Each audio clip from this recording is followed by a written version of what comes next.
Subscribe to the channel now. That way you won't miss any new stories like this one. And tell me in the comments, where are you watching from, your city or country? I read them all, and I love to know how far these stories go. The mansion stood like a living organism, breathing silence and ancient wood in the heart of San Jose, California. There was no symmetry, no apparent logic. Windows opened onto walls, stairs led to nowhere. Doors concealed sudden falls. Every detail seemed the product of a mind that had already crossed the line between precaution and obsession. Sarah Winchester watched the house from the upper balcony, wrapped in a dark shawl, despite the mild weather. Her eyes weren't searching for beauty. They were searching for signs, always signs. An untimely creak, a subtle change in the light, the almost imperceptible shift of the air. For her, danger never announced itself with immediate violence. It approached silently. Since the death of her husband, William Winchester, heir to the fortune of the famous rifle manufacturer, Sarah had not slept as before. The inheritance was vast, almost infinite. But the weight she carried was greater. Thousands had died for the weapons that sustained her wealth, and according to the mediums who had passed through her life, some charlatans, others disturbingly convincing, the dead had not forgotten. Construction never stopped. Day and night, hammers echoed through the corridors. Workers were instructed to follow constantly changing plans. None of them understood the whole picture. They simply executed. Sarah never explained. She paid well. She demanded silence and, above all, urgency. Meanwhile, on the other side of town, skepticism was taking on a tangible form. Jonathan Hale, an investigative journalist from San Francisco, was used to strange stories. Spiritual frauds, eccentric cults, heirs driven mad by guilt, all of that had crossed his desk before. But the Winchester mansion was different. There was something too persistent in the accounts. Too many independent witnesses, too many contradictory records. Jonathan didn't believe in ghosts. He believed in human patterns, fear, guilt, mass hysteria, and he saw in Sarah Winchester the perfect portrait of someone consumed by their own conscience. For him, the house was nothing more than a monument to paranoia. Still, something was bothering him. Accounts of workers who refused to return, architectural plans impossible to reproduce, disappearances never officially recorded, and above all, the fact that Sarah was rarely seen sleeping, as if she believed that rest was an invitation. Jonathan obtained partial permission to visit the property, presented as a simple article about American eccentricities. Sarah didn't object. She never objected. For her, disbelief was a form of protection. On the first day, Jonathan walked through corridors that seemed to fold in on themselves. He noticed recent marks on old walls, as if doors had been hastily removed. The air felt colder in certain spots, without any logical explanation. In one of the halls, a clock was stopped at 3:17 a.m. No one could say for how long. Sarah watched from a distance, always 2 steps behind. She didn't explain. She didn't guide. She simply allowed. The conflict between them wasn't verbal. It was ideological. Jonathan sought to dismantle the myth. Sarah fought to uphold it, because she believed that if the construction stopped, something worse would begin. That night, after the journalist left, the house reacted. One of the newly built corridors showed cracks that hadn't been there hours before. An internal staircase partially collapsed, even though no one had used it. Sarah woke up before the final impact. As always happened, I never knew how. I just knew I needed to keep going. She went down to the design room and altered the drawings by the light of a lamp. She added a wall where there had once been a door. She changed the angle of a staircase. She inserted a narrow corridor with no apparent function. Each modification was a deviation. Each deviation an attempt to confuse something she dared not name. Jonathan, in his hotel room, was reviewing notes when he felt a sudden pressure in his ear, as if he were in a space that was too enclosed. He had the strange feeling that he had forgotten something essential inside the mansion, something he didn't remember seeing, but that had been watching him all along. The story he believed he was writing, about madness and superstition, was beginning to show flaws. And the house, silent on the outside, seemed content. The Winchester Mystery House didn't behave like an ordinary building. It didn't age predictably. Newly built parts looked old in a few days, while older wings remained strangely preserved, as if time had no consensus on where to act. The workers commented, in hushed voices, that the house chose what to keep and what to consume. The surroundings reinforced the isolation. Although located in a growing region of early 20th century California, the property seemed detached from modern reality. Streetcar tracks ran a few blocks away, factories were springing up, the city was expanding, but the mansion remained enveloped in a dense, almost rural silence. Neighbors avoided looking at its irregular towers for long. There was an unsettling feeling of being watched in return. Sarah Winchester rarely moved around the social spaces of the house. Her movements followed specific, almost ritualistic routes. She never used the same path twice in a row to reach the same room. It wasn't gratuitous superstition, it was strategy. Each unpredictable route was, for her, a way of not being followed. Her past was revealed only in fragments. Daughter of a cultured family, fluent in several languages, a skilled pianist, Sarah had been, before the tragedy, an admired woman in the social circles of the American East. The death of her newborn daughter was the first blow. The death of her husband, years later, sealed something irreversible.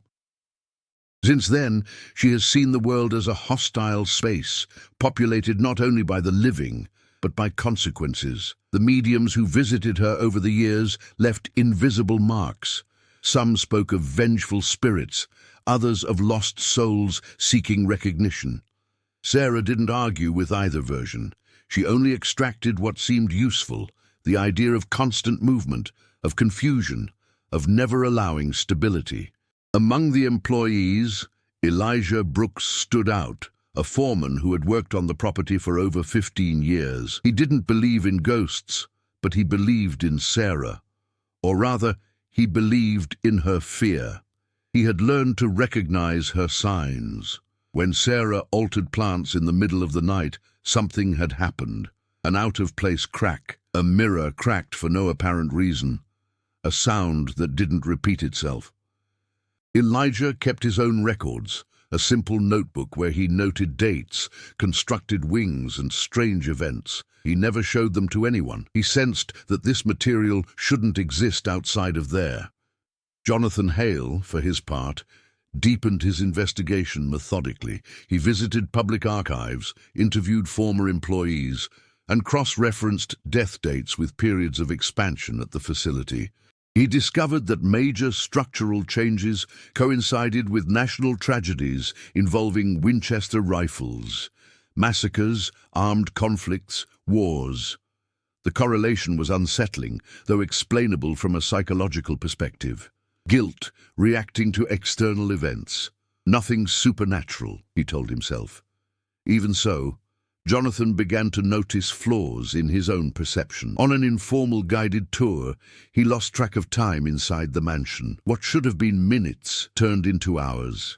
Upon leaving, he noticed that the sky was already darkening, even though he had entered in the early afternoon. None of the internal clocks showed the same time. The secondary characters orbited this core of tension.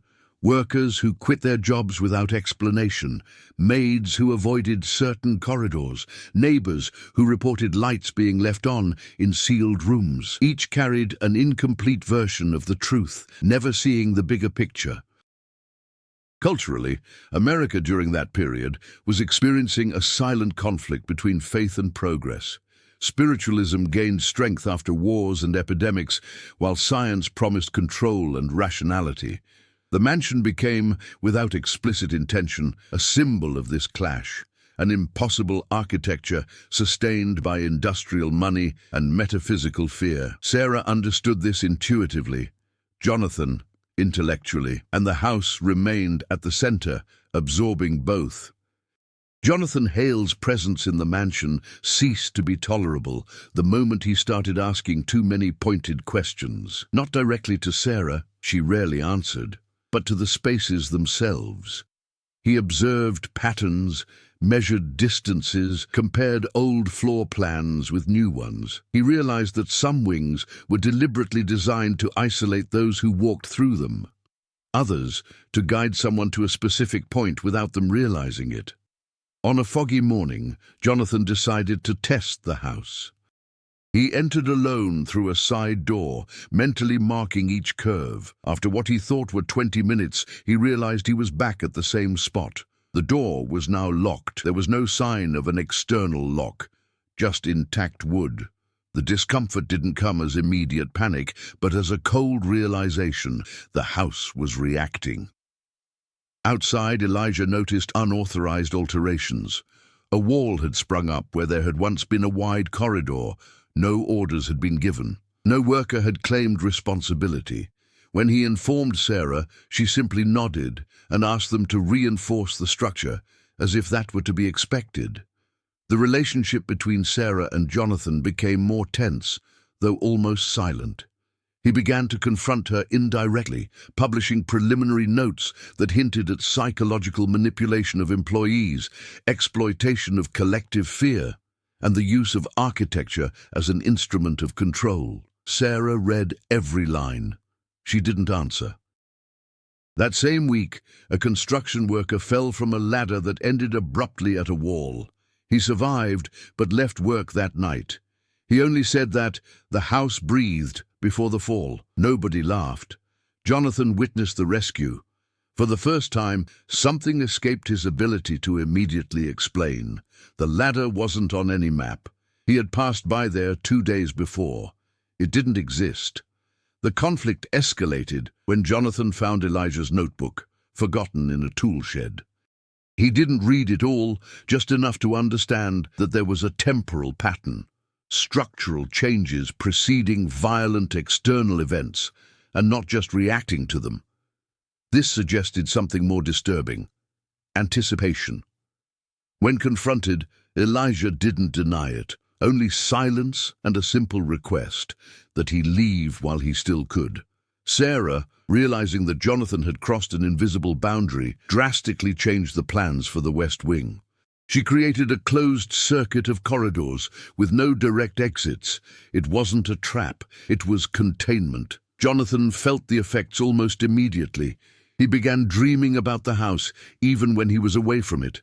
Not symbolic dreams, but precise topographies. He would wake up with mental blueprints he didn't remember seeing. He began compulsively drawing them, realizing they fit together. Doubt settled in where there had once been certainty. He still rejected the idea of haunting, but he could no longer maintain that it was all just a figment of Sarah's imagination. The main conflict was no longer between belief and skepticism.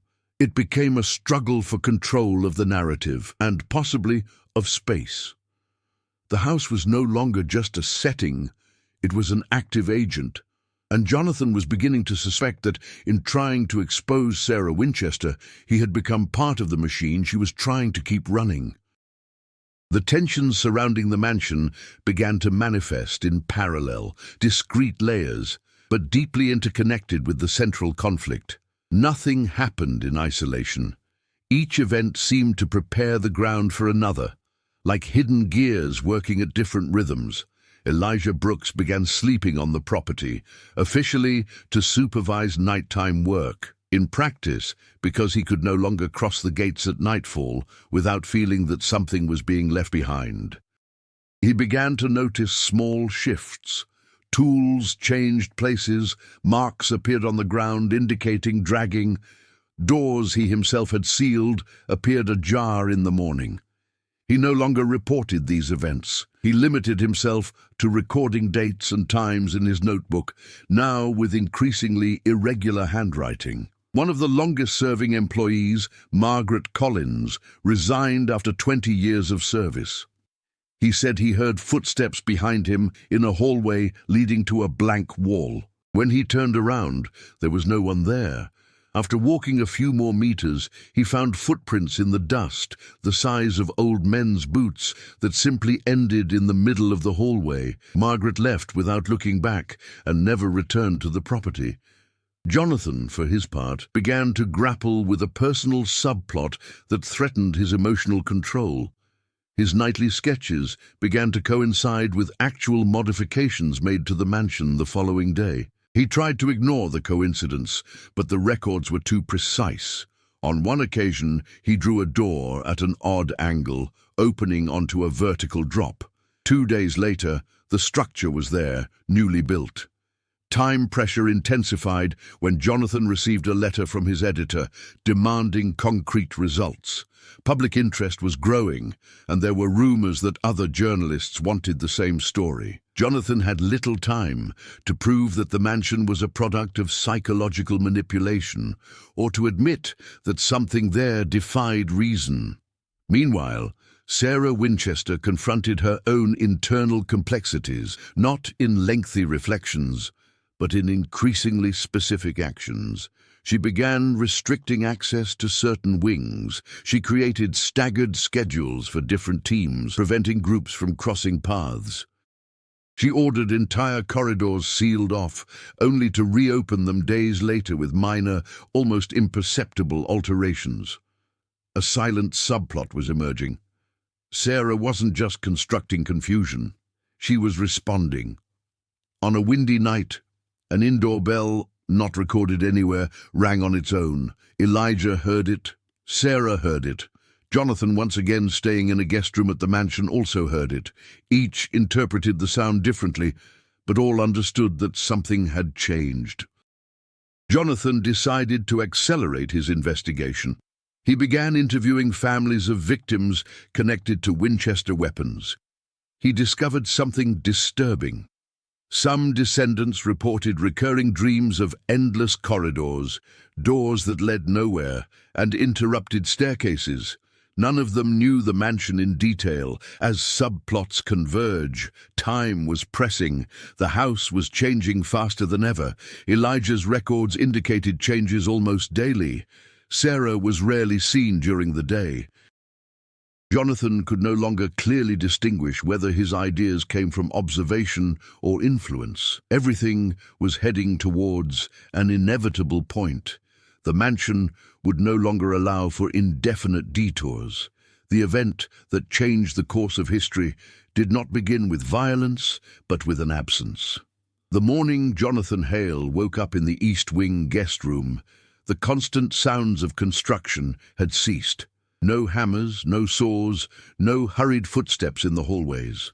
The house, for the first time since he had known it, was completely silent. Leaving the room, Jonathan noticed that the corridor had lengthened, not physically, but in his perception. The path to the stairs seemed longer, narrower. Light streamed in through the tall windows at angles he didn't recognize. When he reached the central hall, he found Elijah sitting on the floor, leaning against a newly erected wall, staring blankly into space. Elijah didn't answer immediately.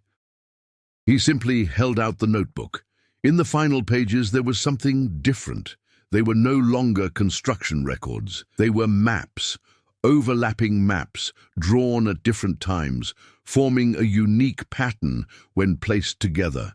A closed circuit, not of the entire house, but of a specific part, the original core of the mansion. In the center, a simple note. They don't pass here. Jonathan felt a chill run down his spine. It didn't fit into any comfortable psychological explanation. Before she could ask any more questions, a dry thud echoed from the upper floor. It wasn't an explosion, but a controlled collapse. Part of the north wing had given way, precisely the area Sarah had ordered reinforced weeks before. Jonathan ran, ignoring Elijah's warnings. He climbed forking staircases, traversed corridors that seemed to move beneath his feet. Upon reaching the site of the collapse, he found Sarah Winchester standing there, unharmed, surrounded by wreckage. She didn't seem surprised. For the first time, he spoke more than one sentence. He said the house had made a mistake, that the pattern had been broken, that something had been learned too quickly. Jonathan then realized the central revelation. Sarah wasn't just building to confuse spirits. She was training the house as a living, reactive system, capable of anticipating movements, including her own. The collapse was not an accident. It was a correction. But the real turning point came when Jonathan recognized one of the maps in Elijah's notebook. It was identical to one of the drawings he himself had made weeks earlier during a dream. Sarah recognized him in his face. Without lengthy explanations, she simply stated that some people heard better than others, that he had never been an ordinary intruder, that the house had accepted him too soon. The turning point was complete. Jonathan was no longer an observer, but an active variable. And Sarah, until then, the architect of fear, no longer held absolute control. The mansion had learned from both of them, and now he demanded something in return. After the collapse of the north wing, the mansion entered a state of controlled instability. There was no widespread panic, nor an immediate escape. There was adaptation. Workers were dismissed without formal explanations. Some wings were permanently sealed off. Others were opened unexpectedly, as if the house were redistributing its own boundaries. Jonathan stayed, not because of journalistic pressure, but out of necessity. Any attempt to leave resulted in intense disorientation, memory lapses, or paths that inexplicably led him back inside the property. He quickly realized that his staying was no longer a conscious choice, but a direct consequence of the turning point. Sarah Winchester reacted pragmatically. She cancelled all external visits. She reduced the construction crew to a minimum. The orders ceased to be reactive and became preventative. She began to follow Elijah's maps and now Jonathan's, comparing both as if they were diagnoses of the same organism. The relationship between Sarah and Jonathan changed. Antagonism gave way to a tense collaboration, lacking full trust. They hardly spoke. Information was exchanged through gestures, maps left on specific tables, and architectural alterations that served as responses. Elijah had become a peripheral yet essential figure. He no longer circulated within the core of the house. He said he felt a constant pressure in his chest whenever he approached. Still, I continued to record everything. His notebook now served as an external memory of the mansion, something the house didn't seem able to erase. The consequences extended beyond the walls. Jonathan received letters from his editor informing him that his latest texts made no sense. There were references to non-existent wings, unconfirmed events, impossible schedules. Some passages simply weren't there when the editor tried to reread them. Jonathan understood that the story could no longer exist outside that space. Internally, the effects were more profound. Jonathan began to anticipate changes before they occurred. He sensed when a corridor needed to be closed off, when a staircase should be rerouted. He didn't see this as a gift, but as an invasion. His rational identity was fragmenting, replaced by an architectural perception he hadn't asked for. Sarah watched this with a mixture of relief and apprehension. For the first time, she wasn't alone in the effort to keep the house functional. At the same time, she realized she had created something that now required multiple drivers. The clearest consequence was inevitable. The institution would no longer be content to react to the past. It was beginning to shape the immediate future. And any mistake, any delay, would have a cost that none of them yet fully understood. Jonathan Hale's transformation wasn't abrupt, nor was it accompanied by grand revelations. It was a silent process, marked by practical, almost mechanical adjustments. Before accepting it, he learned to observe the signs without trying to explain them. When a pressure arose behind his eyes, he knew a corridor needed to be closed. When the air became thick at a certain point, he understood that a door should no longer exist there. At first he resisted. He tried to force rational decisions, to counteract impulses, to remain faithful to the method that had always guided his career. The consequences were immediate: disorientation, structural flaws, noises that echoed through the house like a warning. There was no direct punishment, but there was correction. The breakthrough came when Jonathan stopped confronting the phenomenon and began to act within it, not as a belief, but as an adaptation. He didn't need to accept the origin of it all to understand how it worked. Sarah Winchester watched this change closely. For the first time since her husband's death, she slowed down the pace of the work on her own initiative, not out of fear. She let Jonathan lead small alterations, controlled tests, minimal deviations. The house responded better when the decisions came from him. Sarah's growth was less visible but equally significant. She began to step away from the role of sole caregiver. She slept for more than 2 hours at a stretch, something that hadn't happened in years. He started walking through hallways without mentally altering his path with each step. He trusted, albeit partially, the new balance that had been established. New challenges arose.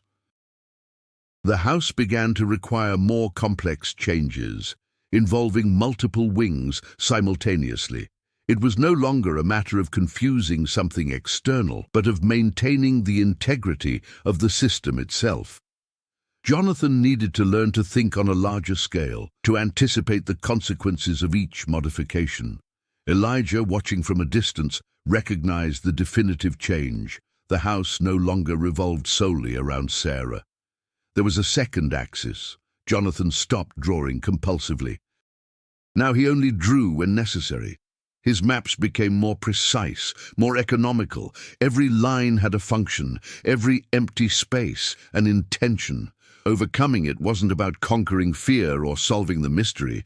It was about accepting the responsibility imposed without prior choice. Jonathan was no longer a journalist investigating a story. It was part of the structure that prevented the mansion from closing in on itself. The stability achieved did not bring relief. It brought urgency. Jonathan was the first to realize that the house's cycles were shortening. Before, structural changes were needed every few days. Now, hours, at times, minutes. The mansion was reacting faster than it could be contained. It wasn't growth, it was compression. Sarah understood the sign when she found an entire wing reconfigured without any human intervention. Corridors had subtly shifted. Doors had appeared where none had existed before, and a newly built staircase led directly to a space sealed off for decades. The house was beginning to resolve its own impasses. The remaining subplots were pragmatically wrapped up. Elijah definitively sealed off the old core after recording the last entry in his notebook. He left it on a central table, knowing he wouldn't make any more notes. The few remaining employees were dismissed with generous paychecks and clear orders never to return. The main conflict became absolute. Either the house would be contained by a final decision, or it would begin to operate without mediators. Jonathan and Sarah began working together, physically side by side, something they had never done before. They walked through the mansion in silence, feeling the structural tensions, choosing critical points. Each choice eliminated future possibilities. Each wall erected was an irreversible commitment. Tensions rose when Jonathan realized something Sarah had never considered. The house no longer needed her. Recent trends indicated that Sarah's presence, once essential, was now redundant. The mansion better suited Jonathan's decisions, which were quicker and less burdened by historical guilt. Sarah accepted the fact without visible resistance. She began organizing personal documents, sealing off private rooms, and removing objects that no longer influenced the functioning of the house. It wasn't an emotional farewell. It was logistical preparation. The final acceleration occurred on a windless night. The house made a low, continuous sound, like wood stretched beyond its limit. Jonathan felt with absolute clarity that there was only one solution left, a fundamental, profound alteration that could not be reversed. To execute it, someone would need to remain in the kernel during the entire rearrangement. The question was not verbalized. They both knew that the climax was approaching, not as an external confrontation, but as a definitive choice. The core of the mansion did not announce itself with grandeur. There were no symbols, no ornaments, no clear signs of importance. It was a compact set of old corridors, preserved since the first construction, where the air remained still and the light always seemed insufficient. There the house did not expand, it only accumulated. Jonathan walked down the last corridor with the unsettling certainty that this space would never be the same again after what was about to happen. Every step required precision. Any premature deviation would trigger a chain reaction of collapse. Sarah remained outside the core, as they had agreed, not out of incapacity but because of her role. She was the past that had given rise to the house. Jonathan now was the mechanism of continuity. At the center of the core, Jonathan positioned the final alterations, not with blueprints or tools, but with direct spatial decisions. He mentally closed one axis, opened another, interrupted a flow that should never have formed. The house reacted with contained violence. Walls creaked, the floor vibrated, doors closed on their own in precise sequence. Then came the turning point. The house couldn't resist. It cooperated. For the first time since its construction, the mansion made no attempt to anticipate, correct, or compensate. It accepted the imposed configuration. The sound ceased, the pressure disappeared, the space stabilized definitively. Jonathan only understood the cost at the end. Upon attempting to exit the core, he realized that the return path no longer existed, not as a failure, but as a structural choice. The core had been isolated to prevent future autonomous reconfigurations. Sarah sensed the exact moment the house closed in on itself. There was no collapse, no scream, no visible physical sign, just the certainty that Jonathan was no longer accessible. The protagonist's transformation was complete there. He had neither defeated nor explained the phenomenon. He had become the final element of containment. The central conflict was resolved in a unique and irreversible way. The house was stable, and it would never move the same way again. As the weeks passed, the Winchester Mystery House stopped expanding. The silence surrounding the construction became permanent, not as abandonment, but as a final decision. The structures remained stable, with no new corridors appearing, no doors changing places. For the first time in decades, the mansion seemed to accept its own form. Sarah Winchester continued living there, but her relationship with the house had changed. She no longer walked the corridors with the same strategic care, nor did she change routes by instinct. She passed through spaces she had previously avoided, recognizing in them not a threat, but a fixed memory. The fear that had guided her actions for so many years was replaced by a serene vigilance. Jonathan Hale was never officially declared missing. To the outside world, he simply withdrew from his profession. His articles ceased without explanation, and public interest in the mansion gradually waned. Without new stories, the myth lost its power. The house became just another American architectural eccentricity. Internally, however, Sarah felt the constant presence of the balance she had achieved, not as a spirit, nor as consciousness, but as a silent stability. The mansion no longer demanded answers. It did not anticipate. It did not react. Elijah left the property a few months later, taking with him only the certainty that something had been properly concluded. The notebook remained where it had always been, intact, like a record that no longer needed updating. The long-term consequences manifested themselves subtly. Occasional visitors reported a feeling of unease, but not fear. Corridors remained confused, but inert. The house still defied logic, but without hostility. Sarah finally understood that the labyrinth had never been created solely out of fear of the dead, but out of the relentless attempt to control something that demanded surrender. And that delivery had already been made. Years after Sarah Winchester's death, visitors toured the mansion, guided by simplified maps, confident that nothing would change beneath their feet. Few noticed that at a specific point in the original core, the air remained colder, denser. No door led to that space, no plant recorded it. Still, sometimes when the silence lingered too long, there was a feeling that the house was simply waiting, not to grow again, but to be remembered. If this story made you question the boundaries between fear, guilt, and control, share your thoughts.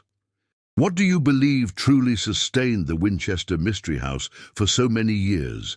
The presence of the past, or the human need to impose order on the inexplicable? Leave your comment.